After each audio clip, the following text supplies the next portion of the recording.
बिस्मिल्लाहिर्रहमानिर्रहीम। आज की इस वीडियो लेक्चर में हम डिस्कस करने जा रहे हैं रियल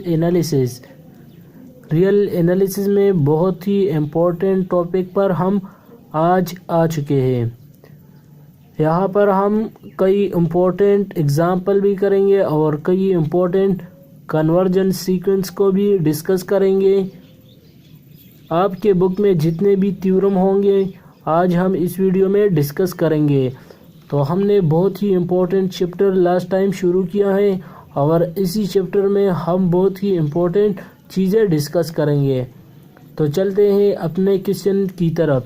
हमारे पास जो क्वेश्चन दिया गया है अगर आप देखें तो यहाँ पर मैं आपको सबसे पहले कई स्टेप बताऊँगा जिसके ज़रिए आप सारे क्वेश्चंस को सॉल्व करेंगे, यानी आप एक्सरसाइज भी आसानी के साथ सॉल्व कर सकेंगे। तो यहाँ पर मैं आपको कई स्टेप बताऊंगा, इसके ज़रिए ही आप सारे क्वेश्चंस को आसानी से सॉल्व करेंगे। तो यहाँ पर हमारे पास सबसे पहला जो स्टेप आता है वो है लेट एप्सिलॉन ग्रेटर देन 0। तो मैंने लास्ट वीडियो में भी आपको बताया था कि कई स्टेप होंगे जिसको आप याद करनी चाहिए। रियल एनालिसिस में बहुत ही इम्पोर्टेंट डिफिनीशन होगी जो मैंने आपको बताए थे कि इसको आप याद करेंगे, जिसके ज़रिए आप किसी भी क्वेश्चन को बआसानी से लिमिट को प्रूफ कर सकेंगे। तो मैंने आपको भी बताया था और आज भी आपको बता रहा हूँ कि हमारे पास जो 3 स्टेप होंगे वो ये यूज़ होंगे। सबसे पहले हम क्या करेंगे, एप्सिलॉन ग्रेटर देन 0 करेंगे, ये लिखेंगे। दूसरा स्टेप होगा हमारे पास के की वैल्यू फाइंड करेंगे, यानी कि हमारे पास कोई भी नेचुरल नंबर होगी और इसको हम फाइंड करेंगे for n greater or equal to m। तो यहाँ पर मैंने आपको बताया था कि हमारे पास ये m है तो हम इनको k भी लिख सकते हैं। यहाँ k लिया है तो यहाँ पर हम भी k लिखेंगे, समझ गए। फिर हमारे पास इसकी जो असल फॉर्म होगी वो हम इसको ऐसे लिखेंगे, यानी xn हमारे पास ये एक सीक्वेंस होगा, कोई भी सीक्वेंस हो सकता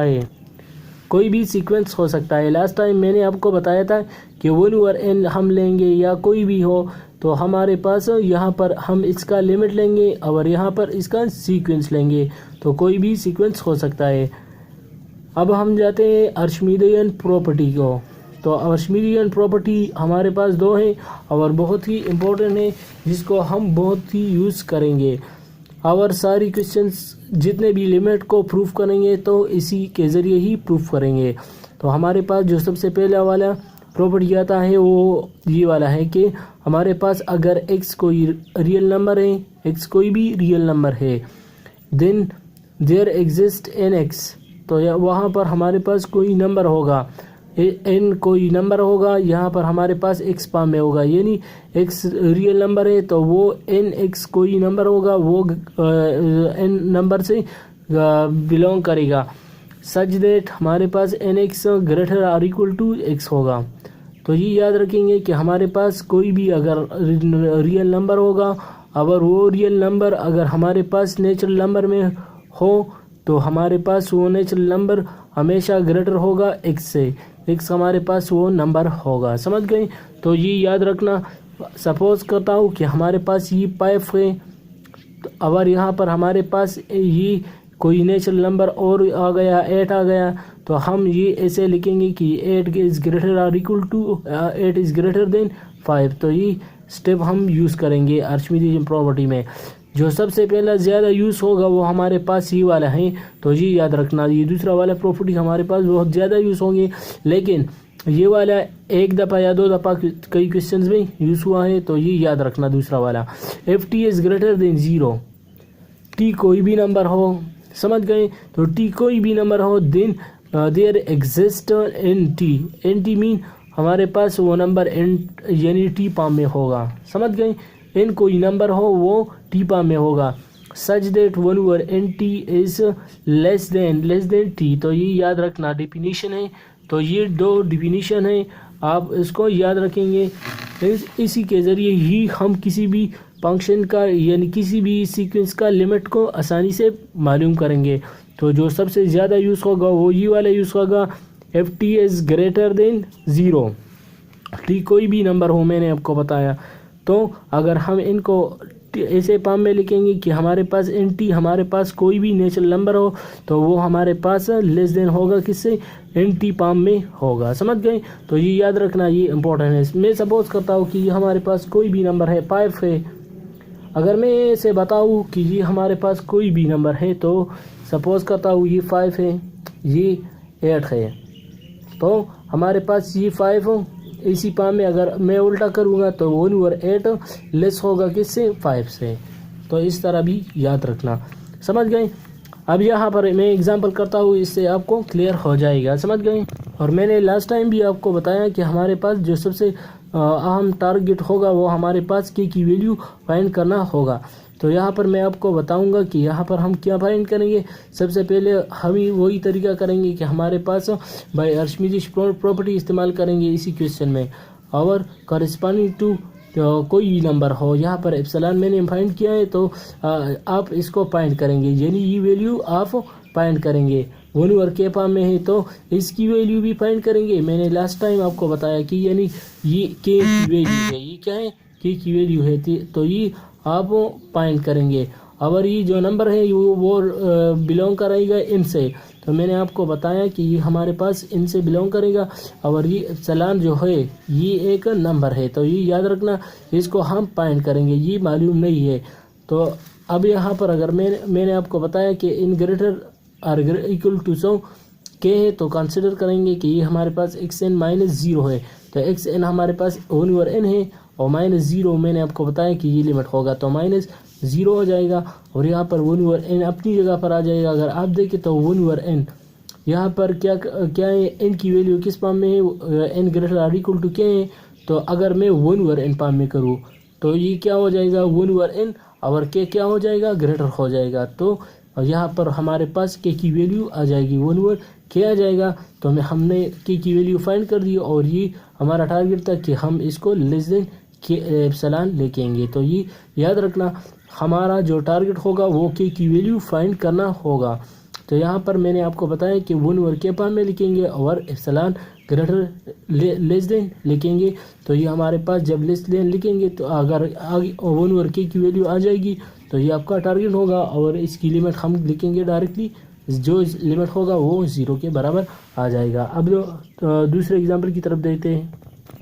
अगर आप देखें तो ये भी इस तरह है, लेकिन यहाँ पर अगर आप देखें तो 1/n² + 1 फॉर्म में है। तो यहाँ पर भी वही तरीका करेंगे, by Archimedean property to epsilon greater than. तो यहाँ पर मैंने आपको बताया कि यहाँ पर हम ये नंबर क्या करेंगे, फाइंड करेंगे ग्रेटर देन 0।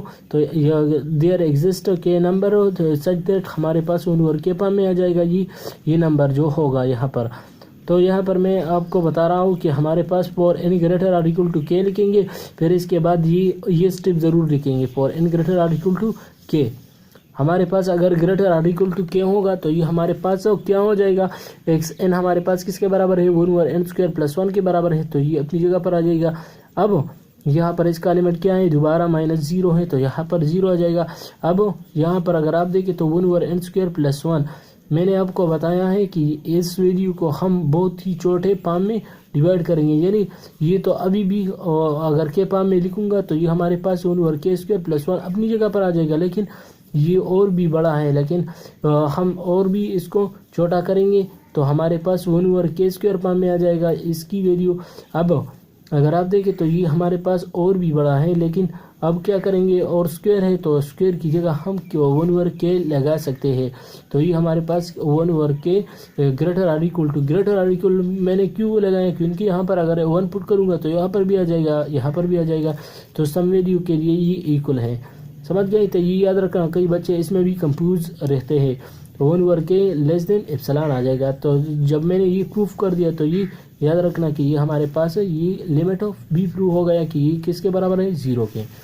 अब तीसरे एग्जांपल की तरफ देखो तो ये भी उस तरह है कि हमारे पास वही तरीका लिखेंगे, एप्सिलॉन ग्रेटर देन 0। तो एप्सिलॉन मैंने आपको बताया कि इसकी वैल्यू फाइंड करेंगे, और यहाँ पर हमारे पास दोबारा वही एप्सिलॉन की वैल्यू फाइंड करेंगे 1/k फॉर्म में।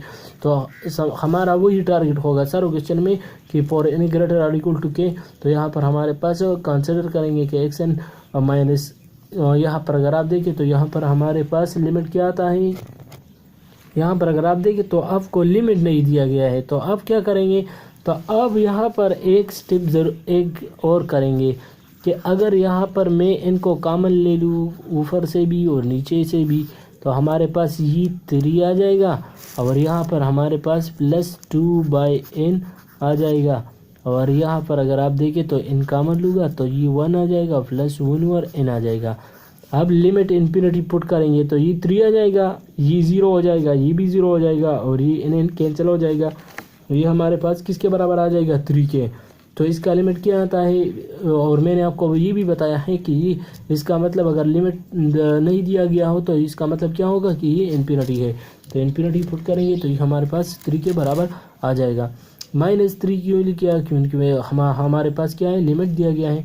अब ये हमारे पास xn किसके बराबर है, इसके बराबर है -xn लिखेंगे, x लिखेंगे तो ये हमारे पास इसके। अब और भी सिंप्लीफाई करूँगा क्योंकि सबसे छोटे ना छोटे हम क्या करेंगे इसका लिमिट हो मालूम करेंगे। तो यहाँ पर अगर आप देखें तो वही तरीका कर दो, यहाँ पर मैंने वही तरीका कर दिया 3n से और भी सिंप्लीफाई कर दिया तो ये हमारे पास -1/n +1 आ जाएगा। तो अंडर यहाँ एब्सोल्यूट में है तो एब्सोल्यूट से बाहर लिख लूँगा, फिर हमारे पास <= 1/n आ जाएगा। अब मैंने आपको बताया कि 1/n है तो इसकी जगह हम 1/k लिखेंगे, < लिखेंगे तो ये हमारे पास इसकी वैल्यू आ जाएगी। जब हमने ये प्रूफ कर दिया तो ये आपका एप्सिलॉन यहाँ पर दोबारा लिखेंगे। ये याद रखना, अगर आपसे ये भूल न जाएगा, समझ गए, तो ये याद रखना, ये आपका प्रूफ हो गया। आप क्वेश्चन नंबर डी की तरफ देखें तो वही क्वेश्चन है लेकिन यहाँ पर थोड़ा और कंफ्यूज किया है। लेकिन यहाँ पर अगर आप देखें तो सबसे पहले मैंने आपको बताया कि और भी सिंप्लीफाई करेंगे। तो ये अगर आप देखें तो इस पर अगर मैं मल्टीप्लाई भी करूँ और डिवाइड भी करूँ इसी इनसे पर, ये माइनस में है तो इसका कंजुगेट ले लो, नीचे भी ले लो ऊपर भी ले लो। तो इसका कंजुगेट मैंने ले लिया तो यहाँ पर इसका कंजुगेट क्या है माइनस है तो यहाँ नीचे प्लस हो जाएगा, ऊपर भी प्लस हो जाएगा। तो यहाँ पर मैंने प्लस कर दिया। अब यहाँ पर अगर आप देखें तो ये a + b और a - b का फार्मूला है तो मैंने ये स्क्वायर कर दिया। जब स्क्वायर हो गया तो अंडर रूट और स्क्वायर कैंसिल हो जाएगा तो n+1 यहाँ आ जाएगा और -अंडर रूट और स्क्वायर यहाँ भी हो जाएगा तो ये स्क्वायर अंडर रूट कैंसिल हो जाएगा।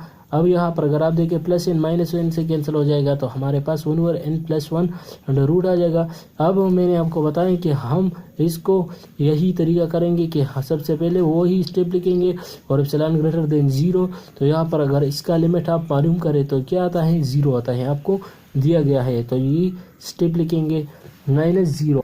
अब मैंने आपको ये स्टेप कई बार बताई कि हमारे पास सबसे पहले ये लिखेंगे कि इसको हम सबसे छोटा से छोटा करेंगे 1/n अंडर रूट है तो हम इसको 1 अगर मैं इसका स्क्वायर ले लूँ तो ये क्या हो जाएगा स्क्वायर हो जाएगा और ये उसी फॉर्म में आ जाएगा, 1/n फॉर्म में आ जाएगा, एप्सिलॉन स्क्वायर हो जाएगा। अब आपको ये मालूम है कि 1/n अगर मैं उसको थोड़ा उस तरफ कर दूँ तो हमारे पास ये हो जाएगा क्योंकि यहाँ पर n क्या है k है तो ये k हो जाएगा। इसको n मैंने आपको बताया कि n भी लिख सकते हैं और k भी लिख सकते हैं तो ये हमारे पास 1/ε² आ जाएगा। तो आपके साथ 1/ε² की वैल्यू आ गई। अब यहाँ पर अगर मैं आपको बताऊं कि हमारे पास अगर एप्सिलॉन की वैल्यू मैं 10 पुट कर दूं तो ये हमारे पास क्या हो जाएगा k की वैल्यू क्या हो जाएगी > 100 हो जाएगी, समझ गए। तो ये आपका रिक्वायर्ड प्रूफ हो गया। अब हम क्वेश्चन नंबर ई की तरफ चलते हैं, डी की तरफ चलते हैं कि हमारे पास लिमिट bn = 0 अगर हमारे पास ये 0 और 1 के दरमियान ये b दिया गया है।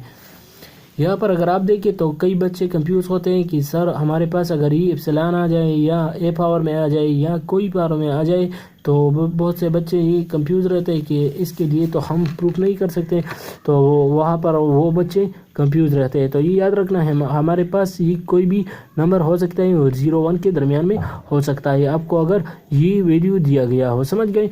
तो ये याद रखना। अब यहाँ पर अगर आप देखें तो ये 0 और 1 और ग्रेटर है यानी 0 से ग्रेटर है ना, तो इसका मतलब क्या है कि हमारे पास ये b है, h है। यहाँ पर h हम सपोज करेंगे कि हमारे पास ये b